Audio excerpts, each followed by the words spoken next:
Hello. Na kukaribisha sana katika channel hii ya Rita Finance ambapo tunazungumza masuala mbalimbali ya fedha pamoja na ya kijamii. Kama wewe ni mgeni katika channel hii, karibu, na kama huja subscribe, tafadhali fanya hivyo, subscribe katika channel hii.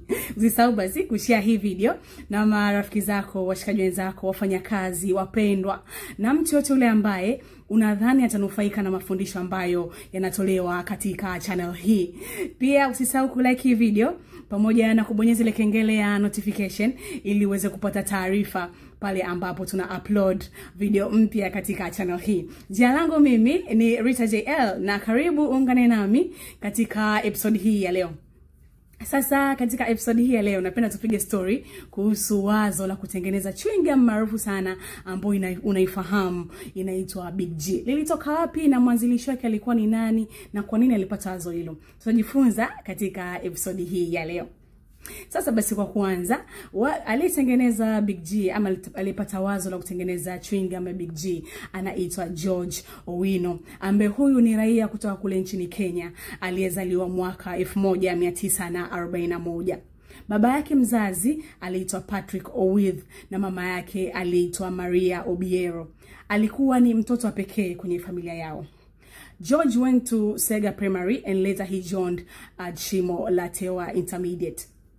George anajulikana pia kwa jina la Big G na alikuwa ni mfanyakazi wa kwanza Mkenya kuajiriwa katika kampuni kutoka kule nchini Chicago, Marekani, ambayo ilikuja kutengeneza subsidiary yake kule nchini Kenya, na hii kampuni ilikuwa inaitwa Ringley East Africa na ipo mpaka leo hii Ringley East Africa.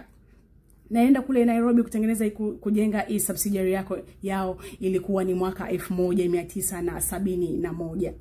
Kwa hiyo George aliajiriwa kama msimamizi wa masoko ama sales supervisor, na baadaye alipandishwa cheo mwaka huo na kuwa field manager mwaka huo mwaka 1971. Kupanda kwa umaarufu wa Big G kunahusishwa sana na George mwenyewe kama mtaalamu wa masoko, kwa sababu alipata idea kwamba katika soko la wakati huo kulikuwa kuna hizi chewing gum zenye ukubwa mdogo. Kwa yeye alikuwa anataka chewing gum zenye ukubwa mkubwa. So he was dissatisfied with the small gum pellets and he wanted the big size pellets rather than these small pellets which were offered in the market. So the innovation of the big size chewing gum gave the idea of Big G or Big George, because he wanted this bigger size pellets. And you can easily recognize Big G via this brand, as it is usually wrapped in a red and it shows a yellow branding. So you can easily recognize Big G immediately after you see it. Big G pia ilikuwa ina ladha ya kipekee kwa sababu ilikuwa inapendwa na watoto. Ilikuwa inaweza kutoa zile baluni. It could bring bubbles out it. Sasa kulikuwa kuna mashindano kule miaka 1980, kulikuwa kuna mashindano mbalimbali kuhusu chewing gums, na hii chewing gum ya Big G ndipo ilipopata umaarufu wake. Wakati huo sokoni ilikuwa inashindana na Orbit ambao nao pia ilikuwa inafanya vizuri. Ilikuwa pia ni moja ya products za Ringley. Sasa hii Ringley East Africa ni watengenezaji wa products nyingine pia maarufu na ambazo pia nawe pia unazifahamu kama vile juicy fruits. Nadhani ukiona juicy fruits kwa hapa juu utaona imeandikwa Ringley, ukinunua utaona imeandikwa Ringley, au pia ukipata PK nayo imetengenezwa na Ringley mpaka sasa hizi, na the same Big G inatengenezwa na Ringley, na pia na products nyingine kama vile Double Mint pamoja na Orbit. Zenyewe sikuweza kuzipata kwa haraka hadi wakati inatengeneza video hii. Sasa Kenya ndio mwenyeji ama ni subsidiary ya kiwanda pekee cha hii Ringley East Africa, cha hizi products za Ringley. Kwa maana hii Ringley East Africa ipo tu Ringley East Africa, hii subsidiary ipo tu kule nchini Kenya pekee yake, ambayo inahudumia bara zima la Afrika na inasambaza products zake katika masoko Afrika Mashariki, kama vile katika nchi za Kenya, katika Kenya yenyewe, katika nchi za Tanzania, Uganda, Rwanda, Burundi, Ethiopia na Sudan ya Kusini.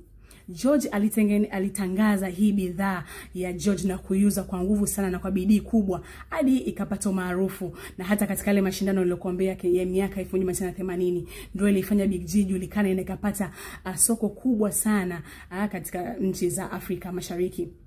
Sasa George manufaa yake hakuisaidia tu kampuni, pia haya manufaa yake yalimsaidia yeye mwenyewe katika utendaji wake wa kazi, kwani hadi kufikia mwaka 1983 George Big G mwenyewe, yani George the Big G, maana pia walikuwa wanamuita Big G, yeye mwenyewe alipandisha cheo na kuwa mwenyekiti ama chairman wa Wrigley East Africa, kwenye subsidiary ya East Africa, kupitia mauzo hayo ya Big G, kwani ilikuwa ni chewing gum yenye ukubwa mkubwa kwa wakati huo. By that time ndio chewing gum ambayo ilikuwa ina ukubwa mkubwa zaidi, na hili wazo pia lilifanya hata ile parent company ya kule nchini Marekani kuanza kutengeneza is big size chewing gums. Kwa sasa zipo nyingi, ila kwa wakati huo Big G ndio ilikuwa chewing gum ambao it has this larger size pellets. George alishikilia nafasi hii ya uwenyekiti hadi alipostaafu mwaka 1998, na alielekeza nguvu kwenye kampuni yake ya Orbit Distributors ambayo pia ilikuwa ambayo alianzisha mwaka 1977 kwa ajili ya kusambaza bidhaa mbalimbali za Wrigley East Africa, na ni brand ambayo inajulikana sana ya Orbit Distributors, inasambaza hizi products za Wrigley. George alifariki dunia mwaka 2004, na kwa hakika George ameacha historia kubwa sana, kwani muda wote utakapokuwa unakula hii Big G, kumbuka kwamba ni Big Size George ama ni Big George, ndio limpa jina la Big G. Asante kwa kunisikiliza. Natumai umejifunza vitu vilivyo tatu za namna idea inavyoweza kuwa formed, na nashukuru kwa kuwa upo katika channel hii na unaendelea kujifunza mambo mbalimbali katika channel hii. Usiache basi kwenda katika Amazon na kununua kitabu cha Rita's Personal Finance. Pitia katika link ambayo ipo kwenye description hapa chini, uweze kwenda moja kwa moja Amazon na kujipatia kopi ya kitabu hicho. Jina langu mimi ni Rita JL. Asante sana kwa kuwa nami, na hadi wakati mwingine. Keep it locked with the Rita series. Until next time, bye.